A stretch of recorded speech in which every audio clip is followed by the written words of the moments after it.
I think I can safely say for nearly every content creator in the space of anime or comic books or people who make content like I do, one of their major dreams would be to make a film or TV show in the desired specific thing that they're interested in, like make an episode of anime or movie, whatever it be. And if you do reside in the space of anime at all, then you would obviously know who Garnt is. He's from the Trash Taste podcast. He has a few YouTube channels of his own. He streams. He is, and I've heard Ludwig even say this, he is probably on the Mount Rushmore of anime YouTubers, just period. He is one of the most important people. He's influential. He's just a major figure. And as of recording, he has just released his anime short film, Bâan. It's a story about two people both leaving their homes for the first time, going out to seek travel, and it's an isekai, which is a genre that I haven't really tapped into before or watched.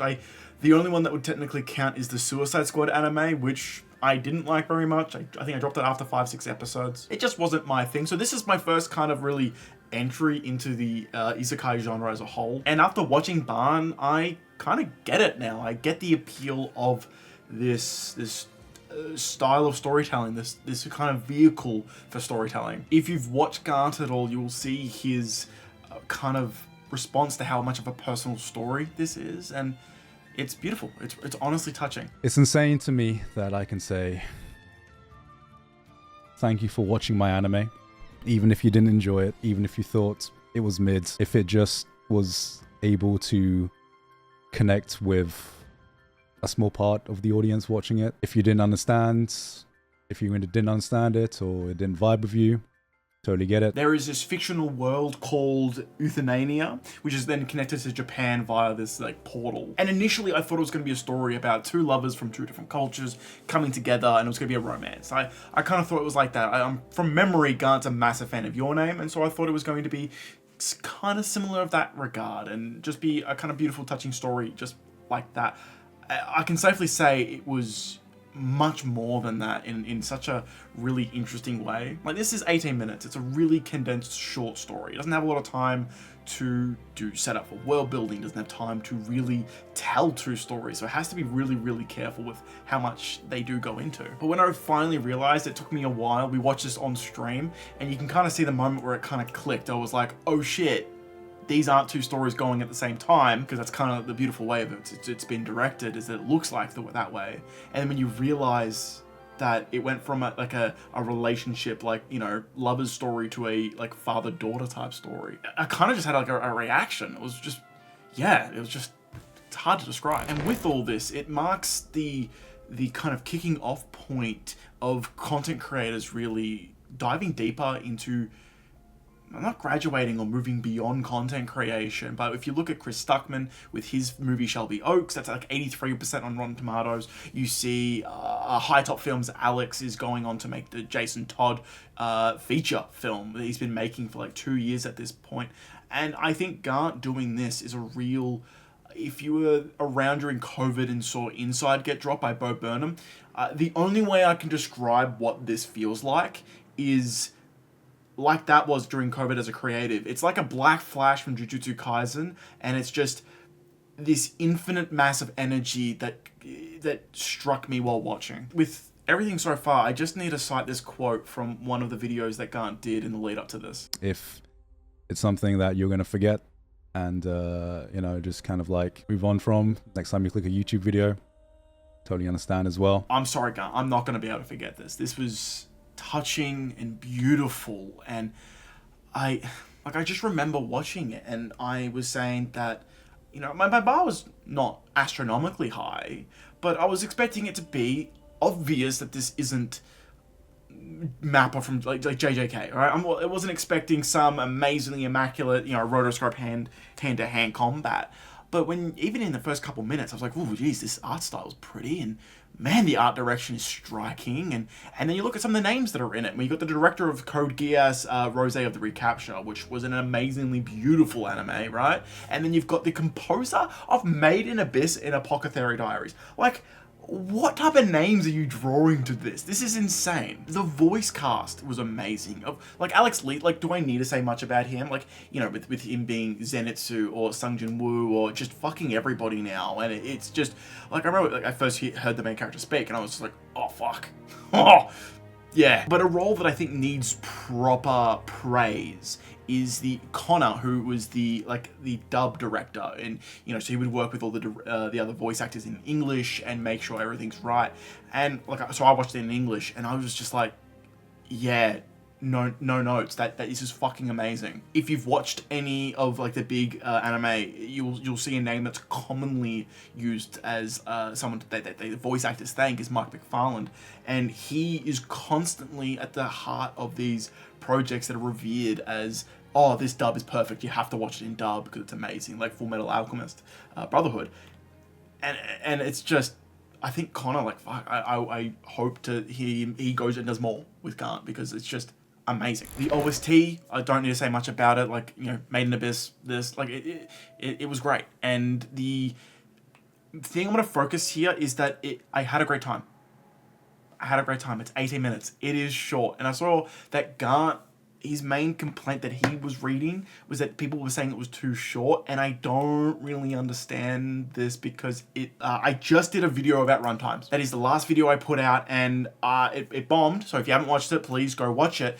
But the point that I made in that entire 30-minute video was that stories need to be the length that they need to be to tell the exact thing that they're saying, which is a bunch of words. But if you're making a story about going to collect some milk from the store, making it 4 hours might not be justified. But then if you're going to tell a story about this great epic, ninja war, maybe it being 11 minutes is not enough, right? It depends on what the story you're telling is.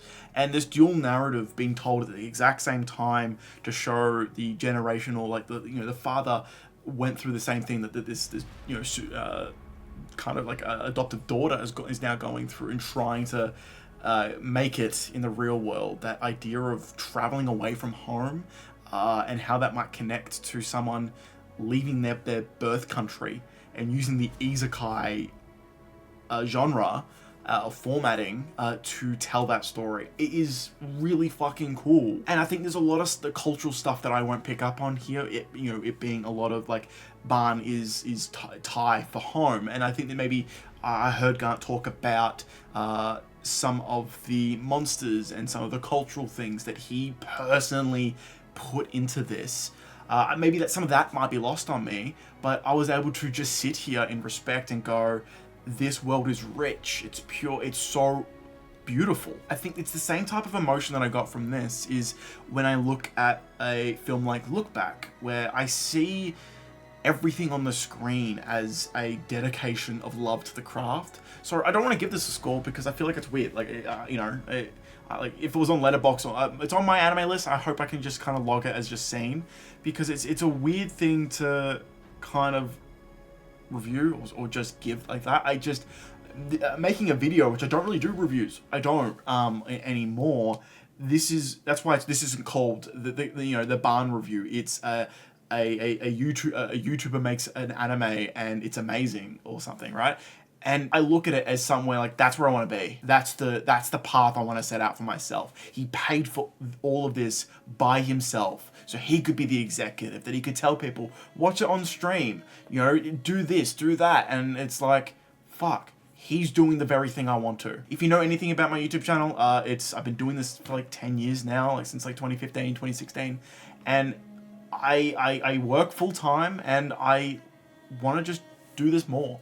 I work on this channel with a bunch of friends. I stream on Twitch when I can, and I've got friends who make films, and then I look at the top and they're just doing it, and that's amazing. I hope Garnt does more. That's my hope. And it doesn't have to be this, which if it is, yeah, awesome, right? Make this a full anime, get it serialized, get multiple seasons. But it doesn't need to be this.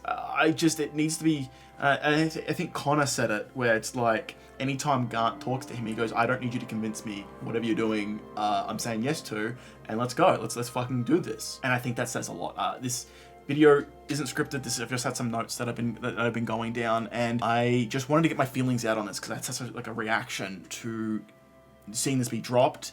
And I was I'm gonna watch it, and if I've got some positive things to say, I've done some negative videos, and I want to be able to balance that out with some positive ones. And I'm just so happy I had this visceral reaction, and if you haven't seen it, even though like we've gone over it, we've been, you know, it's been spoilers here, right? But I think experiencing it is something else. The visceral nature of its score, accompanied by its visuals, is something that you need to see. So I will link it down below. And there's no chance that Garnt will see this, but I just want him to know, if possible, that like this is amazing. And I hope that the years that he spent making this, that he realizes that that he's been seen and heard, and that this story, that while I've never left my home country, that's not a tale that I have experienced, that it still resonates, that it's still something that I can empathize and understand and have an emotional response to. And as a filmmaker, that would be all he would probably want, is that I still feel something, even if it's a journey I haven't been on myself. But knowing there is millions and millions of people out there where that story is absolutely something that they know firsthand, and fuck, they you know, they would probably cry and go, I've been seen in a unique and special way. That's all I've got for this video. Thank you so much for watching till this point. It's probably not gonna do well, but who fucking cares when it's something this meaningful. If you can subscribe, that would be amazing. And if you could go to my Twitch and Patreon, that would be there. So also thanks patrons. You guys are being so supportive and making life just amazing at the moment with how I can make videos. Helps me being able to pay editors. If you're looking to join a community that is growing, that is looking for more people to experience these things together, I would love you to join the Discord, where, you know, we're close to getting hit to 200 members. I'd love to have you there. But for today, this is all. Got some great videos coming out soon. See ya.